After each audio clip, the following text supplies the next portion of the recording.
Dear President of the European Parliament, my dear Roberta, honorable members of the European Parliament, ladies and gentlemen, it is a great honor and privilege to welcome you to Cyprus, here at the heart of Europe's last divided capital in the southeastern corner of our European Union, in a space where the Cypriot history, the Cypriot memory, the Cypriot identity are engraved into every stone. In this beautiful medieval building of Kastelliotis, part of the tapestry of Cyprus's rich and diverse heritage, a monument that has lived many lives and embodies the resilience of this remarkable country. A church, an arsenal, a flour mill, a warehouse, a museum, and now a cultural hall that today becomes part of our journey of the Cypriot presidency of the Council. Kastelliotis encapsulates what Cyprus has always embodied historically and what Cyprus continues to be for our region and for our union. An island at the crossroads of three continents, building bridges between peoples and cultures, between worlds. A European country proudly stands as the European Union's lighthouse in the Eastern Mediterranean, outward-looking, stable, and resilient, ready to assume the presidency of the Council of the European Union, ready, focused, and committed to take the European project forward. Dear friends, tonight, as we are a breath away from the ceasefire line, we are reminded that the promise of European reunification remains unfulfilled in Cyprus. A stark reminder that the Union can't and must heal the wound of occupation and division. And it is also a testament to the unparalleled resilience of the Cypriot people, of their strength and of their unwavering will for a future without a ceasefire line, without occupation troops. A future of reunified Cyprus in our big European family, enjoying the same rights as all other Europeans. And dear Roberta, Cypriots are deeply appreciative of your personal and of the Parliament's long-standing support for reunifying Cyprus. As you have repeatedly and clearly stated, European integration will not be complete until Cyprus is reunited. And this is the aspiration of all Cypriots who 22 years after our accession, look to the unifying power of our union. Ladies and gentlemen, the presence of the Conference of Presidents in Cyprus, just 30 days before we assume the presidency of the Council, carries special weight. This is a moment Cyprus has been preparing for the last 2 years with ambition and diligence. A moment of responsibility, a moment of national pride. And as Cypriots tend to do when given a task, we roll our sleeves and get to work. We stay focused on our mission and we always deliver. Cyprus is determined to deliver results for our European family with urgency and unity. As honest brokers at the helm of the Council with a clear European agenda for our citizens, for our global footprint as a union.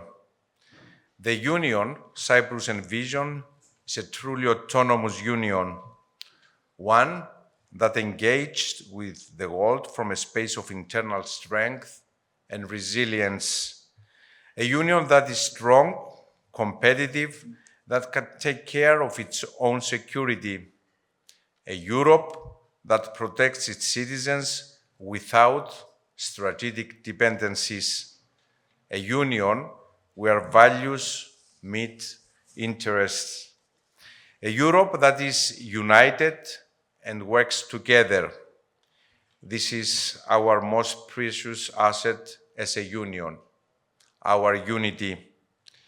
In this effort, we are committed to working hand in hand with the European Parliament to deliver concrete outcomes that impact the daily lives of European citizens across the 27 member states.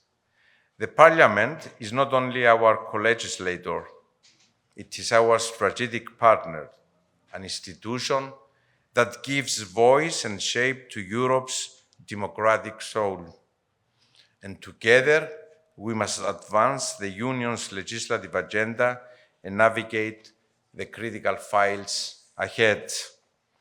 This is exactly what the Cyprus presidency will work to deliver on, with ambition and a sense of duty.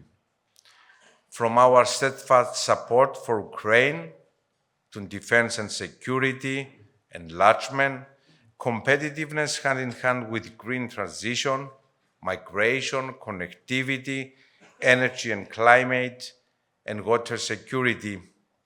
Building power through trade agreements and strategic partnerships, including with the southern neighborhood, the Middle East, and the Gulf, a region Cyprus knows deeply, and delivering for citizens on issues such as affordable housing, energy prices, and protecting our children online. And of course, a multi-annual financial framework that becomes the vehicle to deliver on priorities that is fair and balanced, that allow us to respond to new challenges while strengthening our social model. Dear Roberta, ladies and gentlemen, democracy means the power of people, a world that places the people, the demos, at its very heart.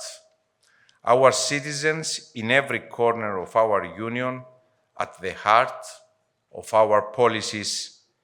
It is for them that we legislate, that we negotiate, that we seek compromise and common ground for their hopes, their security, and their future.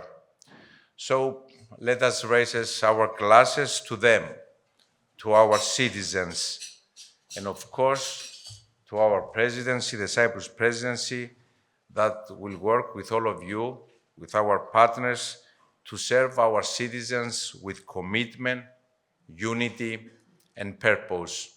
Thank you very much and welcome. Cheers.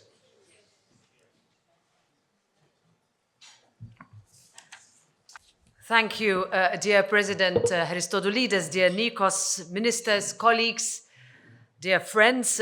When we left Brussels this morning, it was 5 degrees.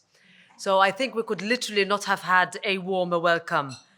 And on behalf of my colleagues, all the leaders of the political groups, I would like to thank you for this tradition between the presidency of the Council and the European Parliament, ensuring that we start as we mean to go on, together. I've known Nikos for quite a few years now, and one of the things that he has always stood out to me was not only his good humor and straightforwardness, but also your remarkable ability to bring people together. And I think we all agree that today's meeting served precisely that there is genuine willingness to engage.